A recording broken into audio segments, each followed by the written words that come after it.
ಎಲ್ಲರಿಗೂ ನಮಸ್ಕಾರ. ಇವತ್ತು ನಾನು ನಿಮಗೆ ಮೊಳಕೆ ಕಟ್ಟಿದ ಹೆಸರು ಕಾಳು ಸಾರು ಹೇಗೆ ಮಾಡೋದು ಅಂತ ತೋರಿಸ್ಕೊಡ್ತಾ ಇದ್ದೀನಿ. ವಿಡಿಯೋ ಇಷ್ಟವಾದಲ್ಲಿ ಲೈಕ್ ಮಾಡಿ, ಫ್ರೆಂಡ್ಸ್ ಆ್ಯಂಡ್ ಫ್ಯಾಮಿಲಿಗೆ ಶೇರ್ ಮೂಲಕ ಸಪೋರ್ಟ್ ಮಾಡಿ. ಬನ್ನಿ ಇದನ್ನು ಹೇಗೆ ಮಾಡೋದು ಅಂತ ನೋಡೋಣ. ಈಗಾಗಲೇ ನಾನು ಒಂದು ರೆಸಿಪಿನ ಅಪ್ಲೋಡ್ ಮಾಡಿದ್ದೀನಿ.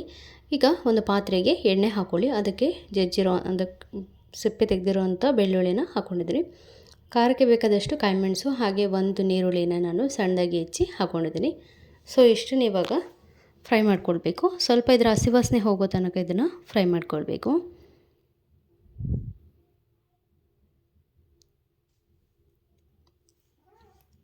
ಸೊ ಇವಾಗ ಒಂದು ಟೊಮೆಟೊನ ಕಟ್ ಮಾಡಿರೋದನ್ನು ಹಾಕ್ಕೊಳ್ತಾ ಇದ್ದೀನಿ. ಇದನ್ನು ಕೂಡ ಅಷ್ಟೇ ಸ್ವಲ್ಪ ಹುರ್ಕೊಳ್ಳಿ ಚೆನ್ನಾಗಿ, ಹಸಿ ಎಲ್ಲ ಹೋಗೋ ತನಕ.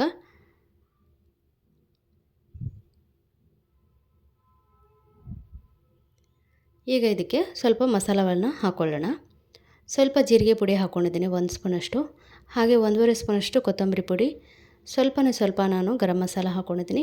ನಂತರ ಇಲ್ಲಿ ಸ್ವಲ್ಪ ಮೆಣಸಿನ ಪುಡಿ, ಅರಿಶಿನ, ಉಪ್ಪು ಇಷ್ಟನ್ನು ಸೇರಿಸ್ಕೊಳ್ತಾ ಇದ್ದೀನಿ.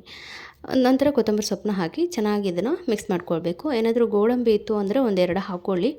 ಅದಿಲ್ಲ ಅಂದರೆ 1-2 ಶೇಂಗಾ ಬೀಜ ಕೂಡ ಹಾಕ್ಕೊಳ್ಬೋದು. ಇಲ್ಲದಿದ್ರೂ ಪರವಾಗಿಲ್ಲ. ಸ್ವಲ್ಪ ಸಾರು ಸ್ವಲ್ಪ ದಪ್ಪ ಬರುತ್ತೆ, ಟೇಸ್ಟ್ ಚೆನ್ನಾಗಾಗುತ್ತೆ ಅನ್ನೋಕ್ಕೋಸ್ಕರ. ಈಗ ಅದನ್ನು ತೆಗೆದು ತಣ್ಣಗಾದ ಮೇಲೆ ರುಬ್ಕೊಳ್ಳಿ. ಈಗ ಅದೇ ಪಾತ್ರೆಗೆ ಸ್ವಲ್ಪ ಬೀನ್ಸ್ ಹಾಕ್ಕೊಂಡಿದ್ದೀನಿ. ಮೊಳಕೆ ಬರಿಸಿದ ಹೆಸರು ಕಾಳನ್ನ ಹಾಕ್ಕೊಳ್ತಿದ್ದೀನಿ. ಹಾಗೆಯೇ ನೀವು ಆಲೂಗೆಡ್ಡೆ ಹಾಕ್ತೀನಿ ಅಂದ್ರೂ ಹಾಕ್ಕೊಳ್ಬೋದು. ಸೊ ಸಾಮಾನ್ಯವಾಗಿ ನಾವು ಆಲೂಗೆಡ್ಡೆ ಯಾವಾಗಲೂ ಹಾಕ್ತಾನೆ ಇರ್ತೀವಿ. ಈಗ ಇಲ್ಲಿ ಬೀನ್ಸ್ ಹಾಕ್ಕೊಂಡು ಅದಕ್ಕೆ 1-2 ಗ್ಲಾಸ್ ನೀರು ಹಾಕಿ ಹೆಸರು ಕಾಳು ಮತ್ತು ಬೀನ್ಸನ್ನು ಒಟ್ಟಿಗೆ ಒಂದು ಸರಿ ಮಿಕ್ಸ್ ಮಾಡಿ ನಂತರ ಇದನ್ನು ಮುಚ್ಚಿ ಬೇಯಿಸ್ಕೊಳ್ಳಿ.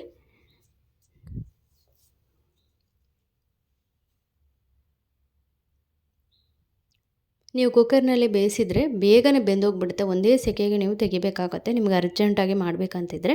ಸೊ ನಾನು ನೀರುಳ್ಳಿ ಟೊಮೆಟೊ ಮಸಾಲೆ ಎಲ್ಲ ಹಾಕ್ಕೊಂಡಿದ್ನಲ್ಲ, ಅದನ್ನು ಎಣ್ಣೆಯಲ್ಲಿ ಹುರ್ಕೊಂಡು ತಣ್ಣಗಾದ್ಮೇಲೆ ಮಿಕ್ಸಿಗೆ ಹಾಕಿ ರುಬ್ಬಿ ಇದಕ್ಕೆ ಹಾಕ್ಕೊಳ್ತಾ ಇದ್ದೀನಿ. ಸೊ ಹೆಸರು ಕಾಳು ಬೆಂದಮೇಲೆ ಈ ಮಸಾಲವನ್ನು ನಾನು ಸೇರಿಸ್ಕೊಂಡಿದ್ದೀನಿ.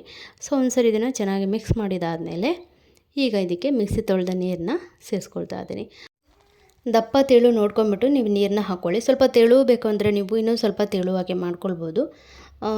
ಇಲ್ಲ ದಪ್ಪನೇ ಇರಲಿ ಅನ್ನೋದಾದರೆ ನಿಮ್ಮ ಇಷ್ಟ, ನೀವು ಹೇಗೆ ಬೇಕೋ ಹಾಗೆ ನೀವು ಇದನ್ನು ನೀರು ಕಮ್ಮಿ ಜಾಸ್ತಿ ಮಾಡ್ಕೊಳ್ಬೋದು. ಉಪ್ಪು ಹಾಕಿ ಇದನ್ನು ಚೆನ್ನಾಗಿ ಒಂದು ಸರಿ ಕುದಿಸ್ತಾ ಇದ್ದೀನಿ. ಈಗ ಚೆನ್ನಾಗಿ ಕುದೀತಾ ಇದೆ. ಈ ಟೈಮ್ನಲ್ಲಿ ನಿಮಗೆ ಬೇಕಿದ್ದರೆ ಸ್ವಲ್ಪ ಒಗ್ಗರಣೆ ಹಾಕ್ಕೊಳ್ಬೋದು ಲಾಸ್ಟಿಗೆ. ಈಗ ನಾನು ತೆಂಗಿನ ಹಾಲನ್ನ ಹಾಕ್ಕೊಳ್ತಾ ಇದ್ದೀನಿ. ನೋಡಿದ್ರಲ್ಲ, ತೆಂಗಿನ ಹಾಲು ಹಾಕಿದ ಮೇಲೆ ಒಂದು ಸರಿ ಚೆನ್ನಾಗಿ ಮಿಕ್ಸ್ ಮಾಡ್ಕೊಳ್ಳಿ. ಹಾಗೆ ತೆಂಗಿನ ಹಾಲು ಹಾಕಿದಾಗ ಸ್ವಲ್ಪ ದಪ್ಪ ಆಗುತ್ತೆ. ಈಗ ಇದಕ್ಕೆ ಸ್ವಲ್ಪ ಕೊತ್ತಂಬರಿ ಸೊಪ್ಪು ಹಾಕ್ಕೊಳ್ತಾ ಇದ್ದೀನಿ. ಸ್ವಲ್ಪ ಖಾರದ ಪುಡಿನ ಸೇರಿಸ್ಕೊಳ್ತಾ ಇದ್ದೀನಿ. ಈಗ ಇಲ್ಲಿ ಸ್ವಲ್ಪ ಹುಳಿಗೋಸ್ಕರ ನಾನು ಲಿಂಬೆಹಣ್ಣನ್ನು ಹಾಕ್ಕೊಳ್ತಾ ಇದ್ದೀನಿ. ಲಿಂಬೆಹಣ್ಣು ಇಲ್ಲಾಂದರೆ ಹುಣಸೆ ಹಣ್ಣಿನ ರಸ ಕೂಡ ನೀವು ಹಾಕ್ಕೊಳ್ಬೋದು. ಇವಾಗ ಇವಿಷ್ಟನ್ನು ಚೆನ್ನಾಗಿ ಮಿಕ್ಸ್ ಮಾಡಿಕೊಂಡು ಒಂದು ಕುದಿ ಬರ್ಸ್ಕೊಳ್ಳಿ. ಈಗ ನೋಡಿ ಚೆನ್ನಾಗಿ ಕುದಿ ಬರ್ತಾಯಿದೆ. ಬೇಕಿದ್ದರೆ ನೀವು ಒಗ್ಗರಣೆ ಹಾಕ್ಕೊಳ್ಬೋದು. ನಾನಿಲ್ಲಿ ಒಗ್ಗರಣೆ ಹಾಕಿಲ್ಲ. ಇವತ್ತಿನ ಈ ರೆಸಿಪಿ ನಿಮಗೆ ಇಷ್ಟ ಆಗಿದೆ ಅಂತ ಭಾವಿಸ್ತೀನಿ. ಇಷ್ಟ ಆದರೆ ಲೈಕ್ ಮಾಡಿ, ಶೇರ್ ಮಾಡಿ, ಸಬ್ಸ್ಕ್ರೈಬ್ ಮಾಡ್ಕೊಳ್ಳಿ.